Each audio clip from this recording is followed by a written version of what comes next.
Charlie Munger used to say, "Show me the incentive, and I'll show you the outcome." It sounds simple, doesn't it? But most people ignore this rule their entire lives. Right now, as oil prices climb and energy headlines dominate the news, we are seeing a mass outbreak of incentive-caused bias. People aren't buying energy because it's a value play. They're buying because the entire system is incentivized to make them feel like they're falling behind. Today, we're going to look at the invisible force that actually runs the market. Now, Charlie was obsessed with psychology. He didn't care about efficient market theory, or whatever they teach in business school.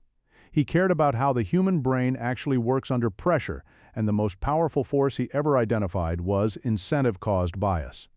This is the phenomenon where a person's brain actually tricks them into believing something is true, purely because it's in their financial interest for it to be true.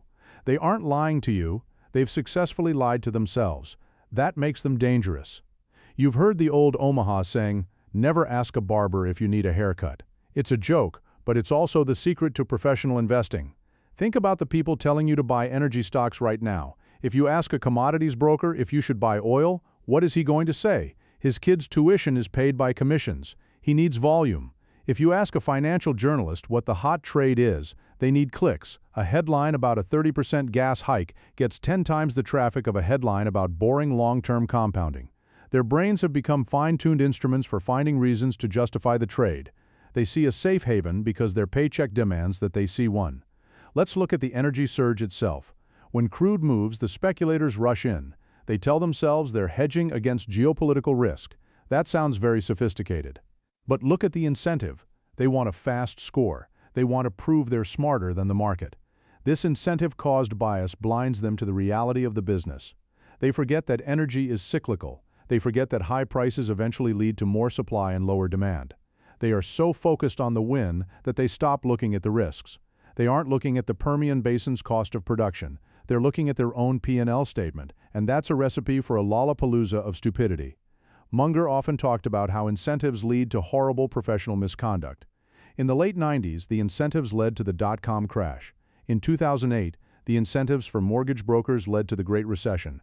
Right now, the incentives are leaning into the energy and AI megatrends. Banks are spinning up new energy transition or resource security funds faster than you can blink. Why? Because they can charge higher fees for specialized niche funds than they can for a boring S&P 500 index. They aren't trying to make you rich, they're trying to make the bank rich. If you don't understand who is getting paid and for what, you are the mark in the room. So, how do you fight this? You have to invert, always invert. When you hear a piece of advice, your first question shouldn't be, "Is this right?" Your first question should be, "Who benefits if I follow this?" If the person giving the advice gets paid regardless of your result, throw the advice in the trash. That's why Buffett likes OKXY. He's not following a broker tip. He's looking at a company where the incentives are aligned, management that is forced to return cash to shareholders. He looks for skin in the game. If the pilot isn't on the plane, don't take the flight. Incentives rule the world. If you ignore them, you're a victim. If you understand them, you're an investor.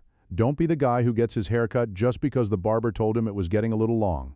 If you want to join a community that looks for the truth behind the ticker, hit that subscribe button. We don't have a barber shop here, we just have the naked truth. We'll see you in the next one.